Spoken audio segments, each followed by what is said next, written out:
Hello, my name is Hope from the platform of eSeniors.org. eSeniors is a non-for-profit organization that provides virtual companion for seniors from age 60 and above.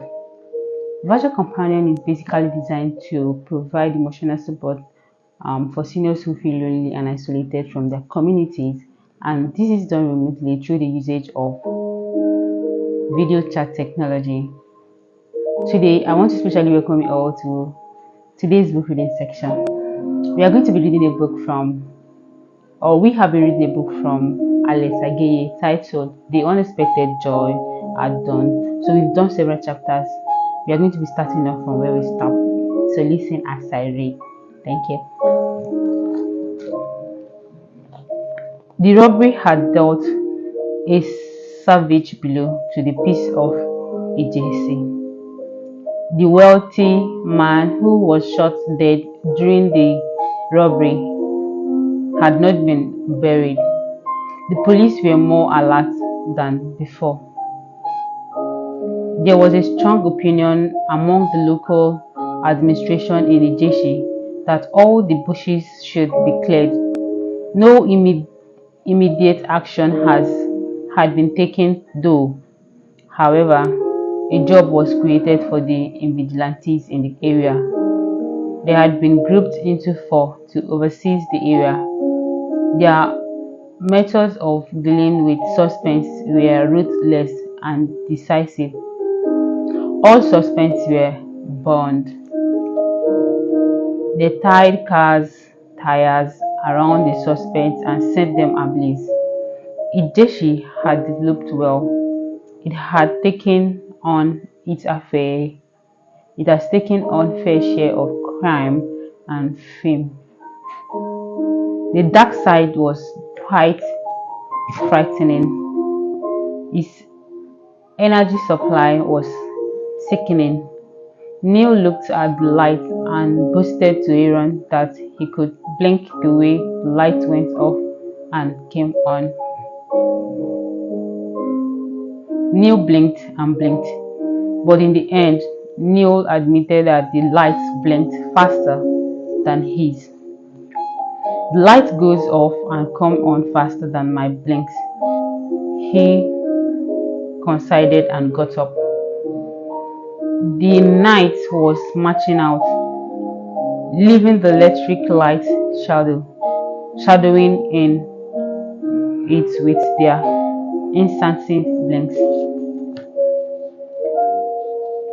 It was very early in the morning, too early yet for reasonable activity. The morning mist stood strongly outside. The retailer was sweeping behind the building. Already, she had got some of her wares to the back of the house, and the small lamp was burning by them. She hit the ends of the broomstick against her palm to rearrange them. Her husband added very little to the expenditure at home and came home late. This she hated so much, and as the cold beat through her, she found an excuse to think about him and complain. She wound another cloth around her body. Igwe was anti-feminist and insensitive to womankind. Or perhaps he was rather uninformed about marital duties and should not have married at all. Or, to offer him some credit, she branded him a nocturnal species, trying to relate to reality and doing it clumsily. However much you may hate the antelope, they say honesty enjoins you to concede the speed of the small animal. Still, she could think of him as useless. It was just simply so. Day was catching on. Her customer could be calling soon, and she prepared for them. She took refuge in her trade. In fact, since the business started, she had never lacked friends. By her estimation, they had become part of her family. These customers, with whom she shared her laughter and sorrows, were close to her. Her landlady, to whom she was ever so grateful, related to her so well. She never hid anything from her.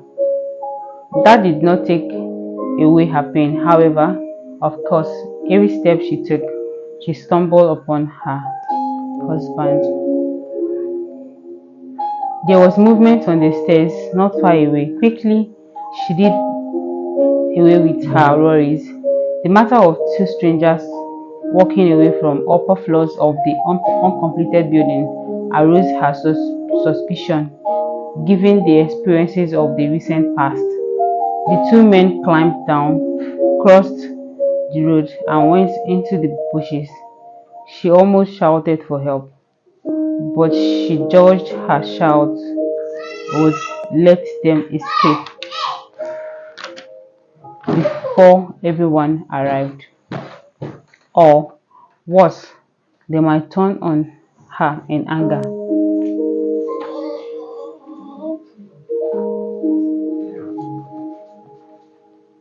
What price would that be worth shouting at something so ominous as two strangers walking from a deserted building at dawn? She was sure in her mind that those two people were robbers, though she did not see their faces. Having seen only their dark figure, seeing the men the way she had alone was enough to let the impression stick.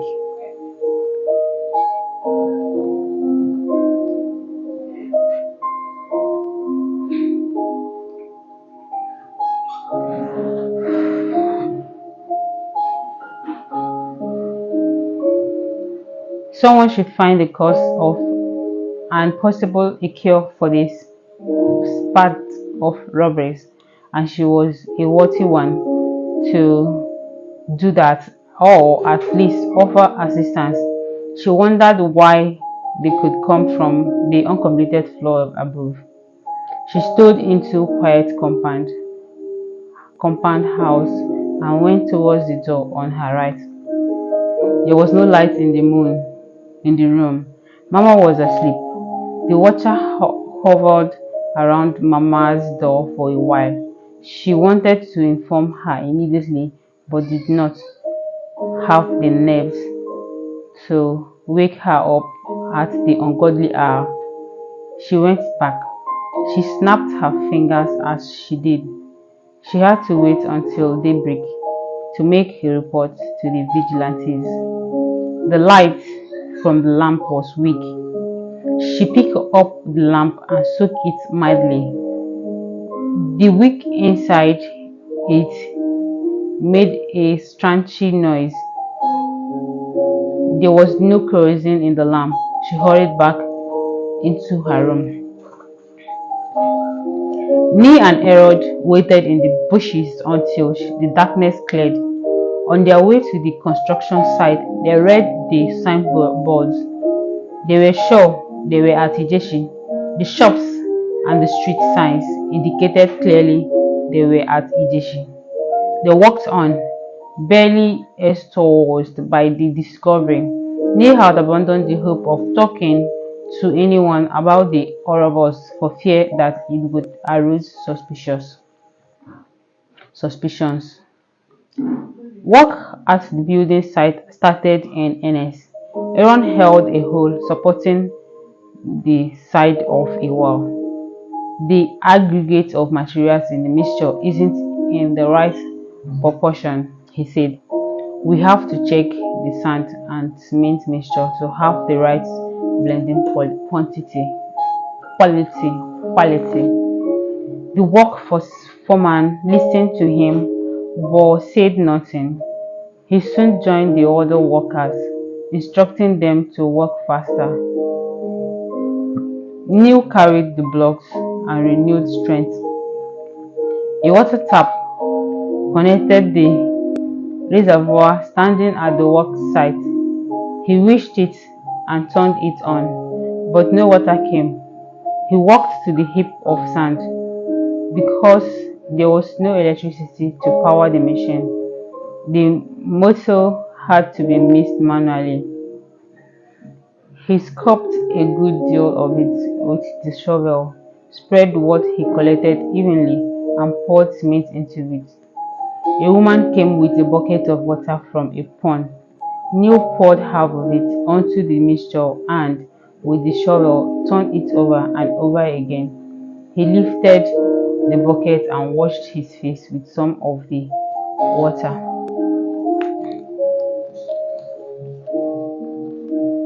"You no wash your face for house, abi?" the woman asked. "Sand," Neil said, pointing to his eyes. He picked up the shovel once more but stood by the mortar. "I been a work here too. Every time na work, yeah man," said the foreman, who was walking towards them from one of his rounds. Neil smiled at the utterance. He bent forward, thrust the shovel into the sand, and remained bent for a while. His legs were shaking terribly, and blisters had started forming in his palms. If he could manage it for a day, he could get some money for a few days, so he persevered.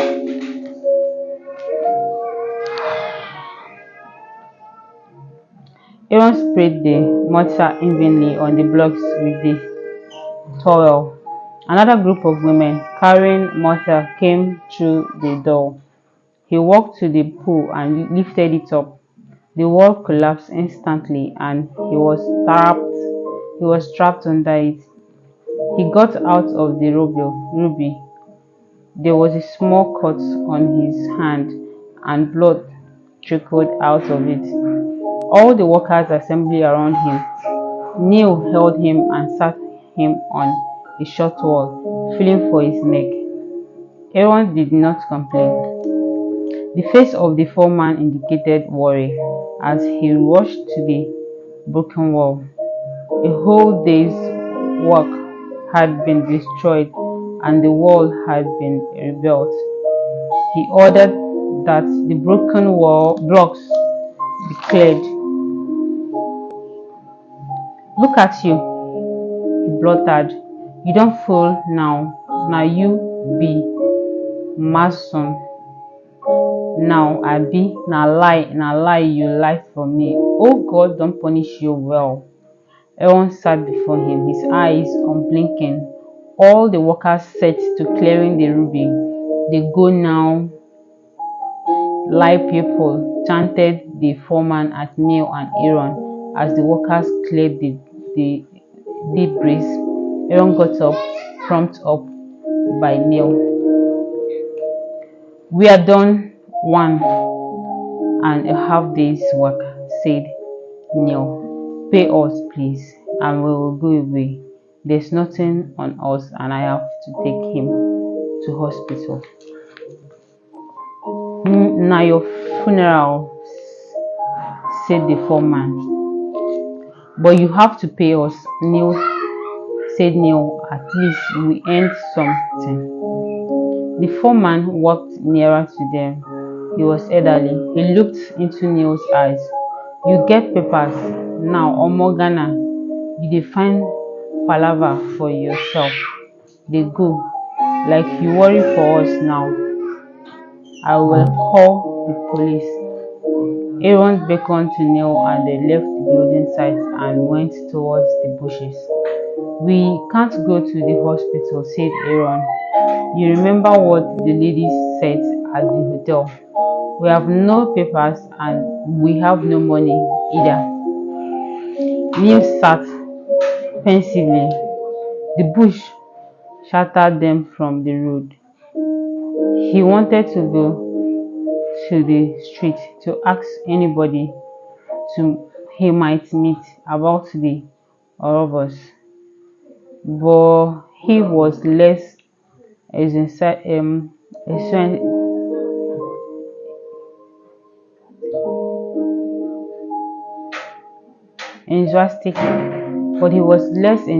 about the idea. He was less enthusiastic about the idea. Sorry, the write up isn't that clear. So sorry about that. He was afraid. Aaron showed no serious sign of worry. The uncompleted building was across the street, only a few minutes' walk. Neil walked to the seller to buy some paracetamol tablets. He used a different route to return to where Aaron was. Mama had manipulated her attitude. She seemed unhappy, but was ready for a long conversation with the retailer behind the house, and was showing concern over the reports made by the woman seller. However, she asked the seller to be brief and precise with her answers to enable her return to her love. Eden insisted the robbers operated from the first floor of Mama's building and that she had seen them. "That's frightening," Mama said. When she left Mama, Eden rushed back to her wares. A customer called and she had to rearrange herself and rush to search for the items. Cigarettes and a box of matches. She smiled when the customer asked for water. She ran across the compound and brought a cup of water.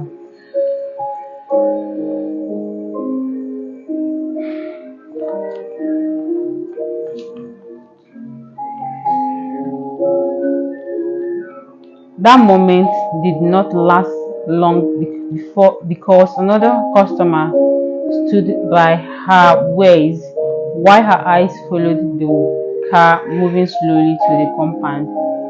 She saw Mama all right. She had never seen the man sitting by her in the car before.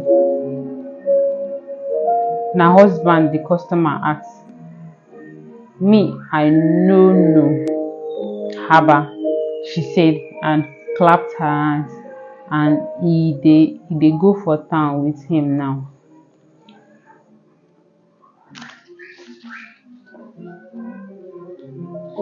Neil was becoming worried. Aaron was complaining of pains. His head and neck had swollen. An X-ray test could tell whether a bone is broken on ligaments in torn. Neil said the neck region, especially neck, immediate examination. He knelt down and prayed. The weather was becoming cold. He had no idea how to handle the wounds. A man staggered by and went towards the woman. The seller watched the man walking to her. He staggered past her and stood by the woman's waist.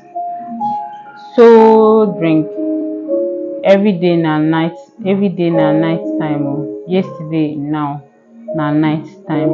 Today o, yeye man." The man passed by her, unaffected by her complaints.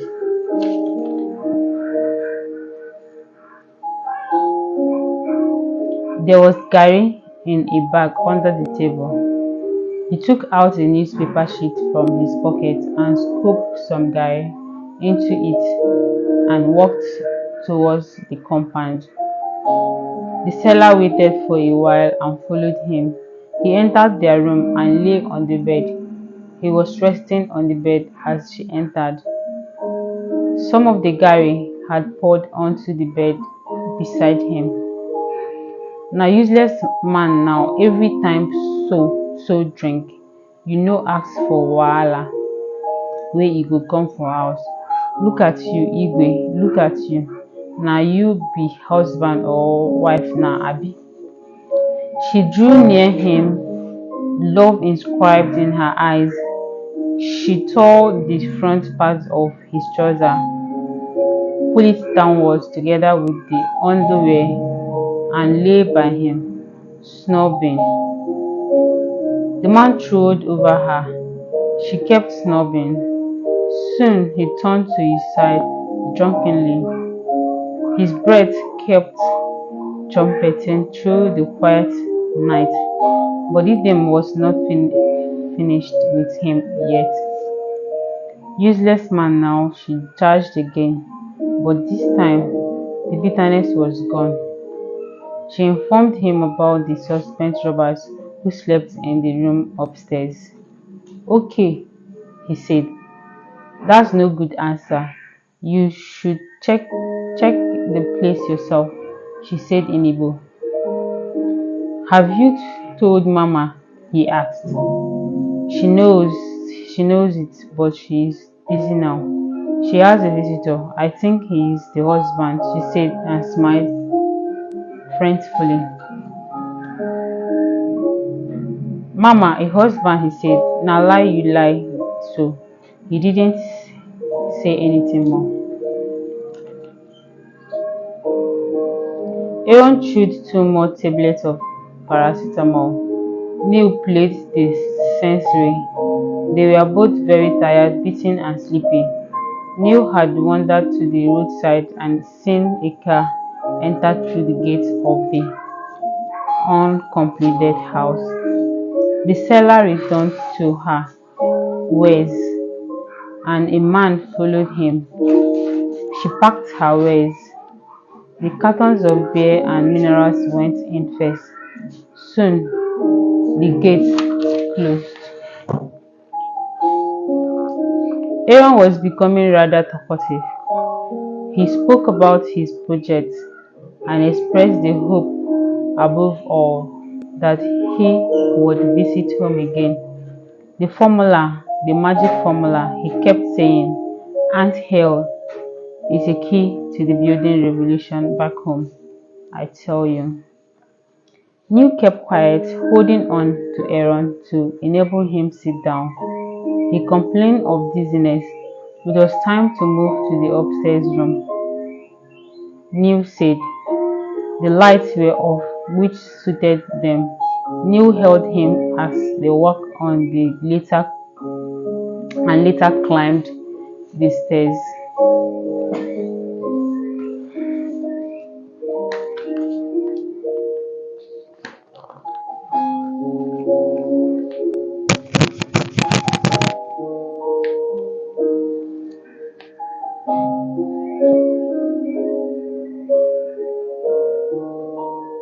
The table that had served them for a bed had been moved and placed in the opposite corner. They retrieved and brought it right back. Perhaps the carpenters worked here today, said May. While Aaron slept, Neil walked to the window and looked around. The darkness had swallowed everything everywhere. He stood by the window for a while and rested his chest on the sill while his arms hung outside. The night passed slowly. He became restless and seemed to have remembered something suddenly. Then he turned to Aaron on the table. Do you see angels? He asked with fright. Then he repeated the question. He put his forefinger on his lips. Angels? He shook his friend. Angels? Have you seen angels? Aaron turned without waiting to do so. Angels? Why do you ask? Yes, when the signs are such as point to hopelessness. As when someone is ready to die, his angel appears. Aaron was surprised. Who said so? Your angel appears when death signs gather around you. That is what they say will happen. He appeared subdued as he said so and waited for his friend to speak. No angel, I see no angel. Neil stared, walking around the room as if possessed. He sees no angel. I see no angel. A sure sign we are not going to die. Those about to die surely will see a sign, and their angels by all means will come around to prepare them for their next move to the other world. He returned to his friend, smiling. Aaron tried to engage him in his new humorous mood, but he found it difficult to do so. He tried to raise his hand, and he left pains and some numbness. Neil looked at him and told fear gripped him. And cold fear gripped him. Have you seen something? Anything at all? He tried to be hopeful. He was quiet and talking to himself. As he said, he does not see angels. I don't see angels either. I don't see one. None at all. He sensed the plight of his colleague was critical and wandered lamely to the window and threw his hands over the sill once more. For a long time Neil hung there.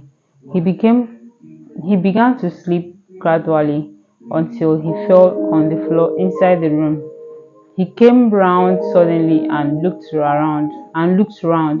Aaron was asleep and there was no one outside. A car passed and a muezzin was calling from a nearby minarette to Muslim to go for prayers. His watch showed it was 5 a.m.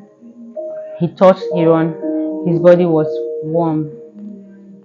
The last of the 8 rooms on the compound was waking. The seller stood over her husband and rained insults at him, forcing him to stagger from the bed. He was getting late for work. Coward, she shouted. Why did he not go to hunt the robbers like his fellow men? She wanted to know and added that he was the most useless person on earth. He did not take that kindly. You are a devil, he shouted back at her. I know. There is no bit of truth in what you said. Go to the upstairs room and find out for yourself, she urged him. The man walked across the compound. The lights had come on, but it was cold outside and the mist stood in the light like a sheet of white blanket. He tiptoed towards the stairs. He cursed his wife for forcing him to go out such a useless search. He was watchful all the same. There were many places he planned to search upstairs. The sitting room.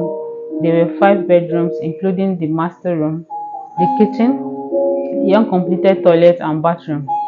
He peered over the stairs. It took some time before his eyes got accustomed to the darkness in the room. The table was unturned, contrary to the reports his wife had given him. There was a form on the table. He almost fell backward and fainted. He tiptoed downwards and met his wife waiting at the foot of the stairs. The table was up. Quietly, the two knocked the doors to warn the tenants of the presence of some strange people whom they suspected to be armed robbers. Mama came out, followed by Joe, whose clothes swept the floor behind him. The shuffling of feet and the noise in the compound of the house alarmed me. The inmates of the house were rushing to the back of the house. Aaron came around slowly but complained soon afterwards of the headache. They dare not use the door. Carefully he led Aaron to the balcony behind the window. We have to jump down, Aaron concluded, but thought about his weak condition.